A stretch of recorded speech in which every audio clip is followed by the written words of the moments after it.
আমাদের আজকে মডেল হলো স্মার্ট ইরিগেশন সিস্টেম। এখানে একটা সয়েল ময়েশ্চার সেন্সার আছে। এই সেন্সারের সাহায্যে গাছের যে মাটিতে ময়েশ্চারের পরিমাণ ডিটেক্ট করলেই এখানে কি হবে, সঙ্গে সঙ্গে মোটর কাজ করতে শুরু করবে রিলে সিস্টেমের মাধ্যমে।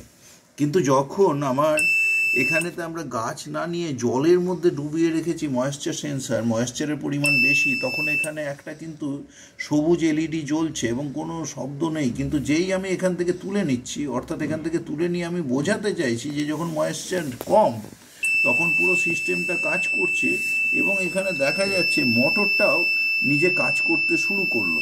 এবারে যদি গাছে যথেষ্ট জল হয়ে যায়, মোটর অটোমেটিক্যালি অফ হয়ে যাবে এবং বাজারও আর বাজবে না। এইভাবে আমরা স্মার্ট ইরিগেশন সিস্টেমের মাধ্যমে গাছকে রক্ষা করতে পারবো, আর্দ্রতার পরিমাণটা গাছের যথাযথ রাখতে পারবো।